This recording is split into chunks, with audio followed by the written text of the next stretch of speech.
the chairperson of AAXO, the Association of African Exhibition Organizers. And today I am sitting with Riaan Viljoen from Viljoen Attorneys, and we're talking about HR matters. Now, given the current situation that we're faced with in terms of COVID-19, lots of employees and employers have lots of questions regarding how do we save ourselves and what do we do at this point in time to prolong our companies, to make sure that we sustain our companies in the long term. So we've asked the industry for a few questions that they would like answered, and we've approached Riaan, who's a specialist in labor and HR matters, to help us during this crisis that we're going through. So thank you so much for joining us, Riaan. Thank you very much, Projeni. So the first question we have is from one of our members. And the question here is, given the current situation, like we said, what is an employer's standpoint about enforcing employees to take leave to alleviate the balance sheet? Well, as we know, we are currently in uncharted waters during the government-enforced lockdown that began on Friday, the 27th of March. And as of the 25th of March, our reference point is the government notice, which was issued by the Department of Employment and Labour, which briefly details the temporary employer or employee relief scheme. Now, and as far as enforcing employees to take leave, all employees in South Africa, as a condition of their employment, are entitled to the leave provisions as set out in the Basic Conditions of Employment Act. Now, during the lockdown period, an employee may be requested by the employer to take annual leave from his or her leave credit. However, the employer must allow the employee to elect whether such leave is to be unpaid, alternatively paid leave, or annual leave as we would describe it. So to merely enforce or force employees to now just take their annual leave is not the correct approach. The Basic Conditions of Employment Act allows employers to determine the time that employees can take their annual leave. However, employers are encouraged by the Department of Employment and Labour not to force employees to take the said annual leave during the lockdown period. So to answer the question briefly, you cannot force employees to take their annual leave. However, if you give the employee the option of either unpaid leave during this period or annual leave, and they elect to take annual leave, then it would be the appropriate manner to deal with it. Thank you. I think given that I think most companies will be in full force at the end of the year, when generally most in this industry particularly, companies close completely during that Christmas, New Year shutdown period. And that is when we mostly save our leave for. It would make sense if the employer and the employee are able to have a discussion to be able to use some of that leave, because when we do all come online, we obviously need our staff to be in full force and ready to hit the road so that we can bring in the sales again, we can activate our exhibitions and work at a higher speed than normal. Absolutely. We can also, there are various options or permutations that one can exercise. As you stated, during the December period, I do not believe that we'll all be sitting on the beach this year. We'll all be actively involved in stimulating the economy, and such an agreement or discussion between an employer and its employees, i.e. substituting the December leave period for this period, can definitely be accepted based on the fact that it has been consulted with the employee and both parties have mutually agreed to the new terms. Okay, thank you. So the next question we have is, what is the process around restructuring and redundancies in this current environment? How do we work with that? Can you restructure? Can you make people redundant, or how does it work? So firstly, we need to understand that the current situation that we find ourselves in is completely different to your normal retrenchment or restructuring process. The normal process would be that the business is either in financial difficulty or has implemented structural changes or technological changes, which may have then rendered certain positions redundant, and you would then engage the employees affected through a Section 189 or retrenchment process. However, in the current circumstances, we need to take into consideration that this is a limited period, if we could call it that. So the business isn't necessarily closing down. The business will, in all probability and hopefully, be resuscitated in order for it to carry on with its normal function. So firstly, the current situation in terms of the government gazette that was published on the 25th of March, as I made reference to earlier on, does not exclude or change the necessary procedure or steps that an employer has to take in terms of the Labour Relations Act Section 189 when contemplating possible retrenchments or redundancies or restructuring. So you still need to abide by the principles as stipulated by that section. And employers, I would go as far as saying that employers should be discouraged at this stage to embark on such processes unless it is absolutely necessary. There are various other options that one can exercise, such as a reduction in salaries of employees, or the leave issue that we've just discussed. You must remember that once the employment relationship has been terminated with the employee, then it is exactly that. It is terminated.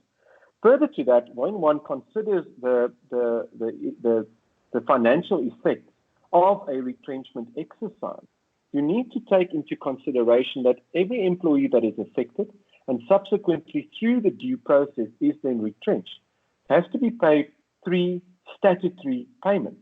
The first being notice pay, the second being the annual leave, which that employee may have accrued, and then thirdly, the severance pay, which is applicable to such an employee, and that severance pay is equal to 1 week's remuneration for every completed year of service.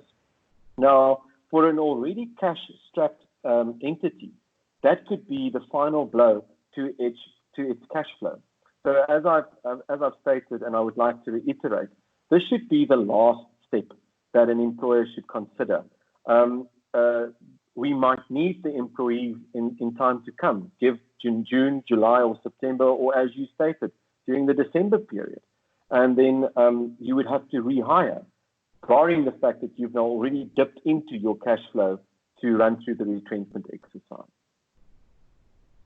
So irrespective of the crisis that we're in, processes and procedures still are in place. That's what you're saying, right? We still have to follow procedure. Absolutely. This will include any form, so to include the following. We are currently also in a situation where a lot of employees are working from home, if they are able to do so.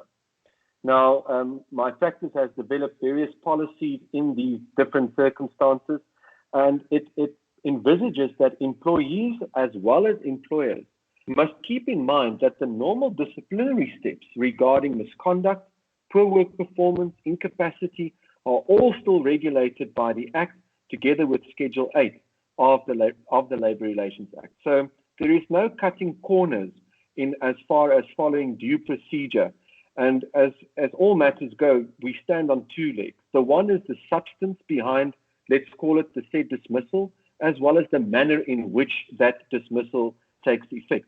And currently, there is no preclusion of the said procedure to be followed by employers.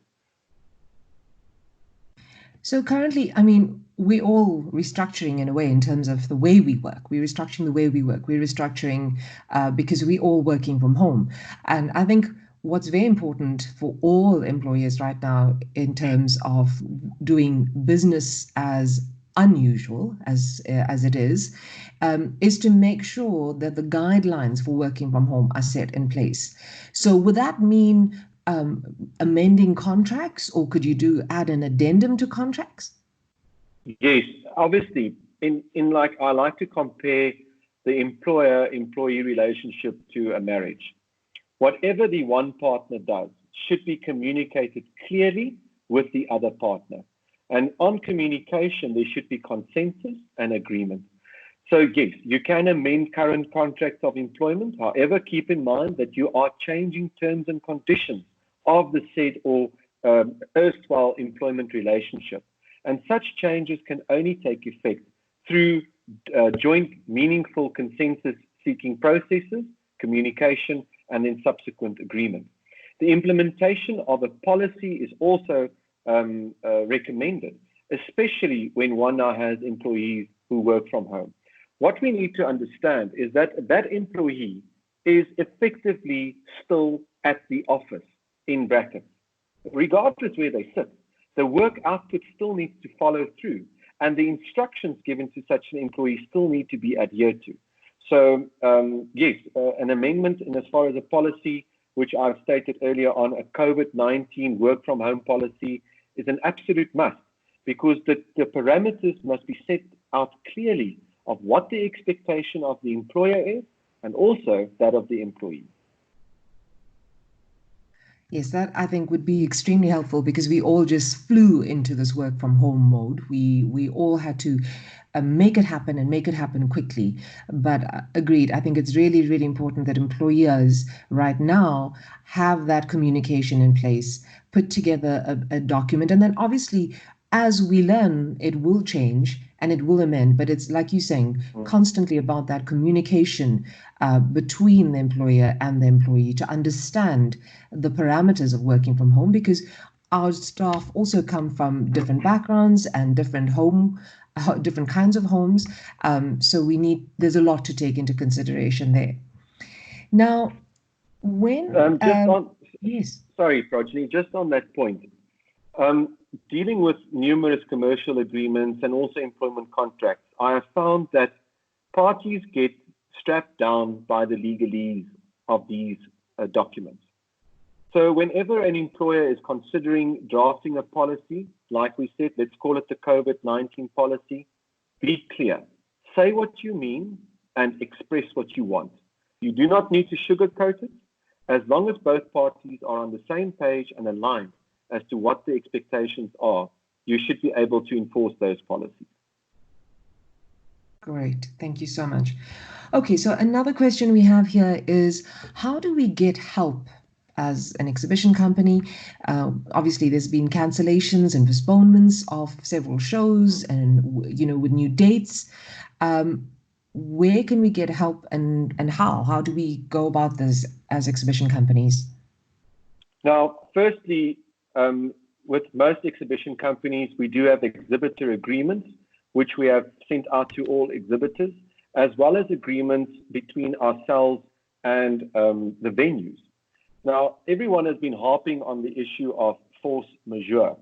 Now, force majeure is a very technical term, and if it is not described specifically in the said agreement, it is quite difficult to enforce that principle. So firstly, be careful to just jump to conclusions and try and enforce a force majeure. So in as far as help is concerned, the President has announced a relief fund along with other measures to assist primarily small businesses that are likely to suffer most during the COVID-19 pandemic. For the company to receive such relief, the business must be 100% owned by a South African citizen. There must be proof that 70% of the employees are South African citizens, and then obviously there must be evidence that the company requesting such relief is tax compliant. The government has given businesses with a turnover of less than 50 million rand, that's 50, a 4-month holiday on certain types of tax. And I want to pause there. It is not a tax relief, it is a tax holiday, i.e., the money will still need to be paid. So again, be careful to engage on these principles under the false pretense that I am absolved from fulfilling these obligations. These payments will still have to be made at the relevant time and as indicated through that relief scheme. Obviously, these businesses can also delay paying a portion of their provisional and tax income for 6 months without penalties. Yet again, it's only a holiday. That payment will still be needed or will still need to be made at the end of that 6-month period. The CIPC, or the Companies and Intellectual Property Commission, has also issued a practice note which indicates that the Commission has elected not to invoke its powers where a company is temporarily insolvent and still continuing business during the COVID-19 pandemic. To explain that, under normal circumstances, a company may not trade when it is insolvent or technically insolvent. Now, given our current circumstances, SIPC has relaxed that provision. So that can also be exercised by employers or by companies.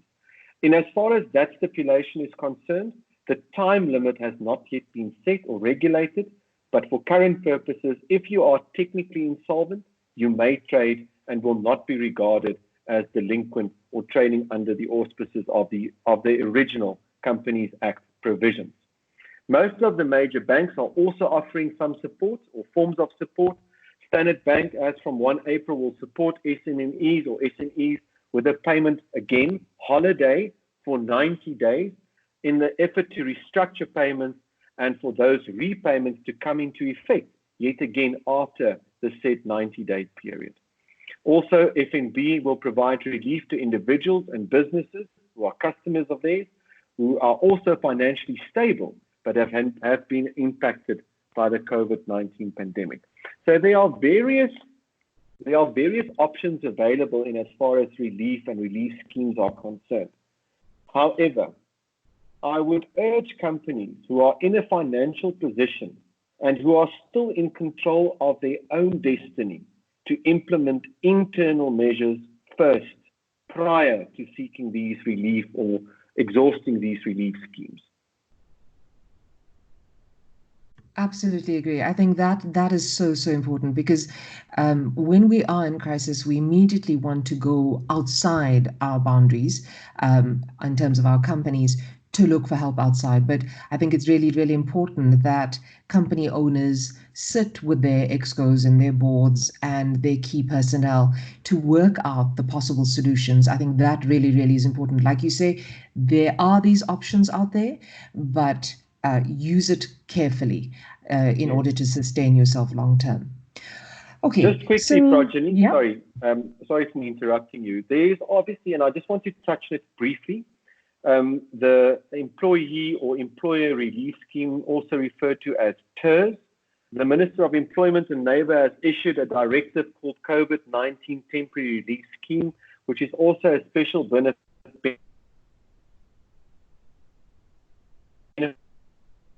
unemployment insurance. However, should an employer, as a direct result, and that's one of the parameters of COVID-19, close its operations for a 3-month or lesser period and suffer financial distress, the said company may qualify. However, there are again certain applications that need to be filled out by the company that is allegedly in distress, and they will conclude a memorandum of understanding with the UIF Bargaining Council and also between the employer and the Unemployment Insurance Fund. Now, one has to just be wary of the fact that the salary benefits will be capped to a maximum amount of 17,712 Rand per month per employee. However, employees will only be paid in terms of the income replacement rate sliding scale, capping the vast majority of employees to 38% of their normal income.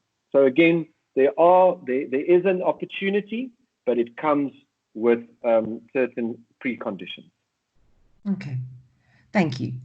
So in terms of UIF now, how much UIF, is this exactly what you're talking about now in terms of the UIF? Correct. Of course, yes. So it's capped at 17,800. Okay. So then the biggest payout may be up to 6,732 Rand per month for those employees earning more than 17,702 Rand. And obviously, the minimum will be in line with the minimum wage, which we all know is 3,500 Rand. The amounts paid will be a percentage of the employee's salary. And as I said, that would be a scale from 38%, which is the highest earners, to 60%, which are the lowest earners. But the sliding scale will stop at an earning capacity of that employee being 17,702 Rand. So any employee earning more than that will not qualify for this, basically. Yeah. Well, it's capped at that rate, yes. Okay. Now, how can an employer apply for the UIF during national lockdown? How does that work with regards to the employer? Okay, the employer can apply by reporting their closure by emailing COVID-19 TERS at labour.gov.za. So I'll just repeat that. It's COVID-19 TERS, all one word, at labour.gov.za, and there shall be an automatic response outlining the application process. Okay. And employees now on them, with regards to them, can they claim UIF if they're not registered? But if their employers haven't registered them for UIF, like domestic workers or that kind of thing? Well, already the fact that employers have not registered their employees is concerning. But given the circumstances, yes, an employer must then, as soon as possible, register such employees with immediate effect. Obviously, the employer will in all likelihood be required to pay interest and fines applicable to such late registration. But yes, they can still register, and once such registration, fines and applicable interests have been paid, employees may then claim UIF. Now, still with regards to, I mean, it all goes back to, having that ability to be able to pay your staff, and people might choose, like we said, different role, do different things in terms of reducing salaries, reducing times, those kind of things, restructuring in some way. But what if you can't do any of those kind of things? And should an employer apply for liquidation if you're not able to pay salaries during this time? So liquidation is firstly an extremely stressful process to go through by any employer.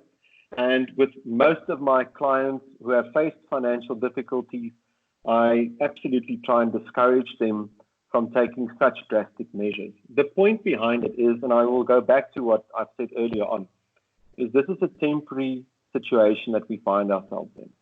It will lift. I am of the firm belief that we will get out of this. And if we then go along and liquidate companies, we need to keep in mind that employers must do whatever they can to survive in order to kickstart the economy once the lockdown is over. Employers should then rather explore the options of possible retrenchments or layoffs, together with an agreement that when this period is over, such employees will be re-employed as soon as possible to be gainfully employed again, and then resuscitate the economy to a point where we are then economically viable again. So absolute last resort. And furthermore, we must also keep in mind that in the process of liquidation, employees are not regarded as preferred creditors like SARS or banks. They will stand right at the back of the line and probably get nothing. Now, from an ethical and moral standpoint, that is wrong. And I would strongly suggest that an employer should consider its options very carefully before embarking on this process. Agreed. I think that is really important. And many of the companies that work within this industry are essential services to our exhibition industry as a whole. As organizers, we work with lots of service providers that are essential to our exhibitions being activated. Without them, we don't have our exhibitions. We need them, and their services will be wanted and will be used in the near future. Like we're saying, we're being extremely positive about it. We all want to be positive about it. So I agree to try and put that office for as long as possible and try and look at alternative routes is the best possible solution. So with regards to another question we had was talking about employees that earn commission. Now, do they earn, can they claim UIF? Absolutely. If we have a look at the Basic Conditions of Employment Act, commission forms part of an employee's remuneration. So it's part of that basket. So if the said employee is registered for UIF, such employees can claim UIF during the lockdown period, and to calculate that salary, an average of the last 3 months of commission earnings should be calculated. I know that in the normal sense, when we need to calculate payments, and as far as settlement agreements or retrenchments are concerned for commission earners, we work on a 13-week average. However, in this scenario, for the claiming of UIF, it will be based on the last 3 months of commission earnings of such an employee, and then according to the sliding scale, which we have discussed earlier on, that employee can claim UIF, and such UIF will then be paid. So also then, if the employee is not registered for UIF, they are then regarded as a small business and must then apply for such assistance from the government emergency fund, as we also discussed earlier on. Okay, thank you. Another question we have here, Riaan, is can employers make permanent employees temporarily unemployed during the lockdown? Can you just end their services for a period of time? Yes, employees cannot. The point behind it is that employees are unable to present themselves for service or to render their services as a result of lockdown and COVID-19. So as it is, we normally call that the impossibility of performance. So my advice would be for employers and employees to then reach an agreement on reduced salaries, if that is at all possible, for employers to pay. And if an employee is employed on a fixed-term contract, then obviously the same principles will apply. So yes, it can be for a temporary period, but again, as we said, it has to be communicated, there has to be consensus and agreement in as far as this proposal is concerned. So it all depends, again, goes back to that communication between the employer and the employee, like you spoke about earlier. Whatever we do right now, there cannot be, it's the worst thing, I would say, from what I'm hearing you say, this is the way we're doing it, without any communication with your staff, because you will need them again.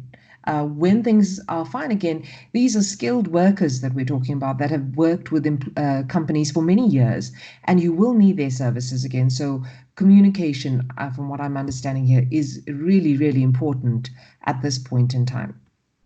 Correct. The main issue is you are changing terms and conditions of employment. And those terms and conditions of employment are vested in a contract, like any commercial agreement. Variation of that agreement is based on the fact that both parties need to agree to such variation. And that is the principle behind the said communication that you are referring to. Okay, another question we have here. If an employee is employed on a fixed-term contract, can the employer suspend the fixed-term contract during the duration of the lockdown? Yes. If the said employment relationship is not an essential service, the fixed-term contract can be suspended. Yes. So I would have employed somebody for a short period of time, a 3-month contract or a 6-month contract, whatever that may be. But due to the crisis right now, they're not able to fulfill their service to me. So I can suspend it for now. And when things are back to normal again, we can reignite that contract. Correct, yes. One point on that with fixed-term contracts, and I know that a lot of employers utilize them, there are various risks with fixed-term contracts. The first risk is continuous renewal, and then upon a stage when that, let's call it the third renewal, does not take place, the employee can claim that it is an unfair dismissal based on the expectation that the said agreement would have been renewed. Further to that, we spoke about retrenchment. You need to be very careful when embarking on a retrenchment exercise which involves an employee on a fixed-term contract. Should the fixed-term contract not make room or describe the instance of a possible retrenchment taking place, the employer will be liable to pay out the balance of that fixed-term contract should termination take effect. So if you have an employee that's employed for a 12-month fixed-term contract and it's now month 6, and you simply embark on a retrenchment exercise, and that contract doesn't specifically cater for such an event, the employee runs the risk and will be liable to pay out the balance, the other 6 months of that fixed term contract. Wow, it's a lot to take in, Riaan. Definitely a lot to take in, and a lot to process as an employer, and obviously employees as well. There's a lot of anxiety, there's a lot of fear right now, and hence I'm going back to that important point of communication with our staff to ensure that we ease their fears.